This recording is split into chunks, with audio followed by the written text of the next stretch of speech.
What's going on YouTube? It's TH back again with another video, and today we're going to talk about my way too early playoff and Super Bowl predictions. Been waiting to bring this video your way. I've been thinking and deliberating and going back and forth on so many of these games, but now we get to finally talk about it and pseudo set my picks into concrete. So we're going to start with the wildcard round, then go round by round. But before we even do that, I want to ask if you enjoyed today's video, be sure to hit that like button if you enjoyed today's video, and subscribe if you're new. If you like what you see, you want to see more content like this, hit that big red subscribe button. And let me hear your way too early playoff predictions. Who wins each division? Who are the wildcard teams? And of course, if you feel dangerous enough to put out a Super Bowl prediction that's going to live on the internet, feel free to leave that down below in the comments section. Hey, if you get it right, this will be really fun to kind of look back to, and maybe I'll do a giveaway if somebody can nail down the exact matchup. That would be really, really fun to do. So, can't promise anything, but definitely leave me your picks down below.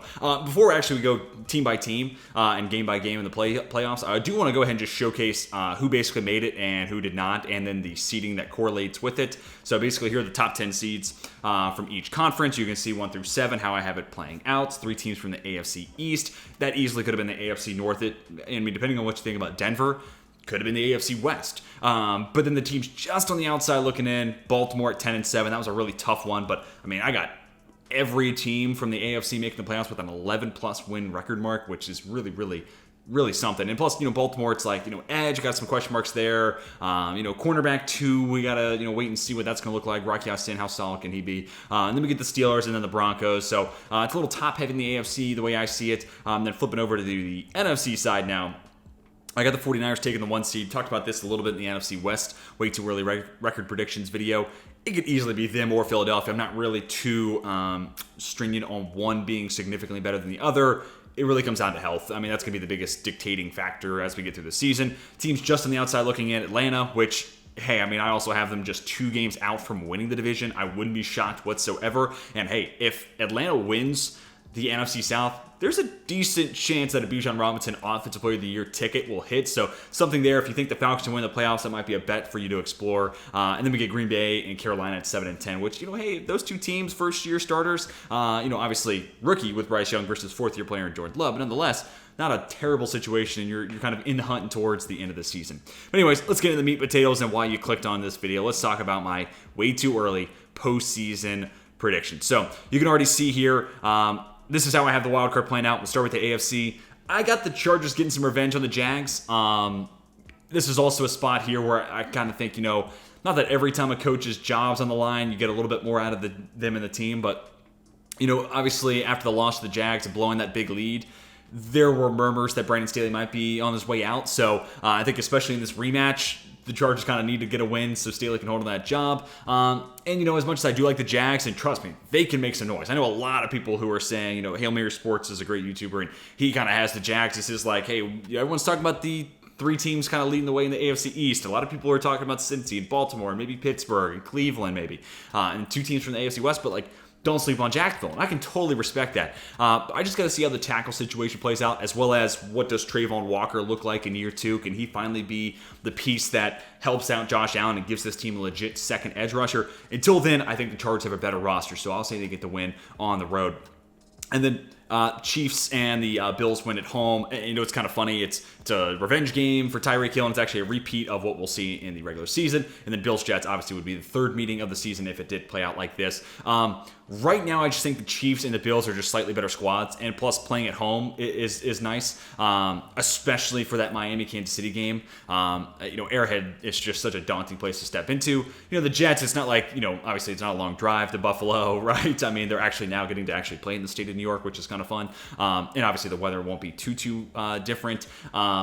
And I like Rodgers, and I like that supporting cast, and trust me, I could totally change my mind. Who knows? We might get to the playoffs, and the Jets might be the team that wins the division, and the Bills are one of the wild card seeds. Like, it's not out of the realm of possibilities. I'm just going to trust Josh Allen. I'm going to trust Stephon Diggs, and maybe, it's a clear Shakir breakout. We'll talk more about him in tomorrow's, breakout candidates video for all 32 teams. But if this offense can just find someone else to step up and help out, Stephon Diggs, Dawson Knox, Khalil Shakir, maybe it's Gabe Davis doing more, maybe it's leaning more into the run game too, then I think this offense really opens up. It becomes one of the best units in football. I think Sean McDermott's going to have that defense playing pretty well. But that being said, if Rodgers plays like he did the 2 MVP seasons with Garrett Wilson, Alan Lazard, what should be good enough offensive line, a loaded backfield that might be adding Dalvin Cook. At the time of this recording, it's not official, but it does seem like that is the direction it's heading, and it should be one of the best defenses in football. So I'm not really, that Bills-Jets game is really a coin toss for me, but I'll say the Bills go ahead and get the job done. Then over to the NFC side, it actually mirrors. We got a 5-4 upset. I think the Cowboys are a slightly better roster right now. I like Dak Prescott more than Derek Carr. I'm not crazy about either head coach necessarily when it comes to a wins-loss standpoint, but both teams have stacked wide receiver rooms. The Saints have Marshawn Lattimore, who is obviously a stud. Question marks at cornerback too. And then you look at that Dallas defense, and it's like, I really don't have questions about the pass rush. They have 2 legit corners, some solid safeties that fit with that scheme, and then linebacker maybe is the one spot. And that's probably the area where you look at New Orleans, Pete Warner, Demario Davis. Yeah, they probably got the advantage there, but that's not. If you're going to have an advantage in a position group, linebacker is probably one of the spots where I'm a little less wowed by that. So I just think the Cowboys just have a slightly better roster right now. And then we get the Lions, Vikings, NFC North, third meeting between these two sides. And I think, honestly, Detroit's offense potentially is going to be better. And I don't know if that's a hot take to say. I haven't polled a whole lot of Minnesota or Detroit fans about this. But I think the Lions' offense is going to be better. And frankly, as much as I think the step up from Ed Donatell to Brian Flores as Minnesota's defensive coordinator and how big of an impact that's going to have, I think the talent of the, Detroit side of the ball might be better, right? Like, Aiden Hutchinson going into year 2, James Houston, Ali McNeil still an up-and-comer. They added another linebacker. They raised the floor of that secondary with signings like Emmanuel Mosley and Cam Sutton. Minnesota, it's like, yeah, we'll see what Marcus Davenport's all about. Can he stay healthy? If so, that's not a bad player to have on the field. Daniil Hunter, he's also come with injury concerns, and he can be a little up and down. The interior defensive line's pretty bad. The linebacking group is pretty rough. And then the secondary, there's some upside with young guys like Andrew Booth Jr. and Byron Murphy and Louis Cine. Sure, but I honestly think I just trust a little bit more that Lions defense is going to be closer to average than I do with Minnesota right now. So that's tough. So honestly, I think I got to give the Lions the win at home. Plus, this does kind of feel like the year where the Lions, so to speak, come out of their shell. I have them winning the North, getting a playoff game. This will kind of reignite that fan base and really the kind of the love that we have across the league right now for Detroit and what they're doing. And then the 2-7 matchup. Look, I like Seattle a good bit. I really like that roster. And really, it's a really well-rounded. Like, if there's a team that could surprise people and maybe be this year's Philadelphia, and a team that can win in a variety of ways on the ground, through the air, with good defense, Seattle's not a bad candidate to be that sleeper Philadelphia-esque team. But that being said, I think Philadelphia does just about everything that is a strength for Seattle, just a little bit better. Jalen Hurts, a little bit better than Geno Smith. The run game, maybe the backs are a little bit better in Seattle, but I think Philadelphia, specifically with the rushing ability that Jalen Hurts has, is pretty much even there. The offensive line, better in Philadelphia. The defensive line, better in Philadelphia. Linebacking spots, maybe you can give that edge to Seattle. And then in the secondary, we'll see how Devin Witherspoon plays. Maybe you could give that edge to Seattle as well, but not too much of a margin of error there between the two. Plus, Philadelphia at home, that's never an easy place to play. Let's go ahead and move on to the divisional round now. I got both teams from the AFC playing on their home field, coming away with a win. Bills taking down the Chiefs. That's tough, and they have a regular season meeting. That's the only reason why the Bills are the 2 seed and Kansas City's the 3. I just have Buffalo winning that game. And, that game flips. This game's an Arrowhead, and I'm probably having the Chiefs win. So we are potentially, it's weird to think about it this way. Depending on how that regular season game, whatever the final score is there, that may dictate who's playing in this world, Cincinnati, in the AFC Championship game. But right now I got Buffalo getting over the hump, getting into the AFC Championship game, which we've been kind of waiting for. Get the Stephon Diggs picture of him looking at Kansas City celebrating, and haven't been back since. I think this is the year where they kind of get back there. But they will need somebody other than Stephon Diggs to step up as a pass catcher. And then, this battle between these, 2021 or 2020 quarterbacks, Joe Burrow and Justin Herbert. Herbert just got paid, and at the time of this recording, Burrow hasn't yet, but, Herbert walked, so to speak. He walked pretty fast with that big payday. Whew. And then Burrow's going to be able to one-up it, so he'll be the one who runs thanks to Herbert's walking. So, that's a great game, but I think this is Cincinnati's year, and we'll kind of come back to that here in just a little bit. Then over to the NFC side, I got Philadelphia getting the win at home. It's a nice story for Detroit to win a playoff game, but when you stack them up against the completeness that is that Philadelphia roster, I got the Eagles winning at home. And then I'm going to have the Cowboys getting up and over the hurdle and taking down San Francisco. There's only so many times where San Francisco can win this matchup, right? Like, it's just the more sample size, the bigger it is, the more games you add to it, eventually Dallas is going to win. So I am playing the numbers game here a little bit. But also, I think this could be the year where we got to see Dallas get over the hump.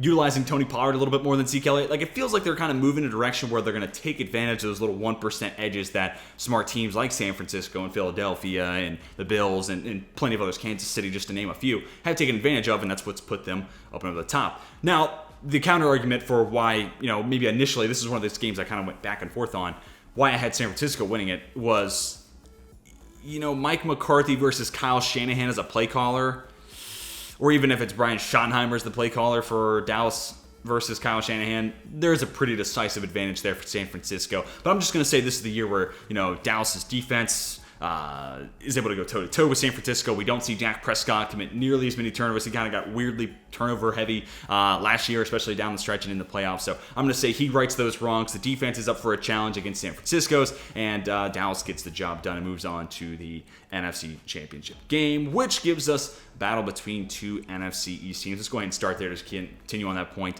I'm going to say Philadelphia wins.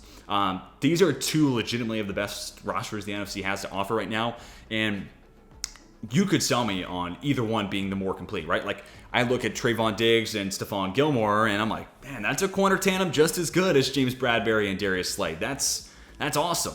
And, neither safety room is like, okay, they got a Minka Fitzpatrick. Okay, they got a Derwin James. But those guys fit the scheme. Now, we'll see how Reed Blankenship holds up as a full-time starter. But if he's anything like he was last year, the point stands. Where they may not have superstars at safety, but they're great scheme fits. And, linebackers, maybe the weak spot on the defense. The defensive lines where the strength stands out. Micah Parsons on one side, and then on the other side, Philadelphia's got Jalen Carter and Jordan Davis and, Josh Sweat and just loads and loads of edge depth to go with it. Then on the opposite side, Dak Prescott, Jalen Hurts. I think Hurts is a little better, but if Dak is able to keep the ball, if he's not so turnover heavy like I mentioned he was last year, it's not a great big disparity. It's not like Jalen Hurts versus, I don't know, Sam Darnold or anything like that, not even near that. So I could see Dak being able to go toe-to-toe with Jalen Hurts. We even saw that in the regular season game between these two teams last year. That ended, 40-34 if my memory serves. Both teams have a ton of wide receiver talent now. I like the backs, like the offensive lines. These two teams are very, very similar to one another.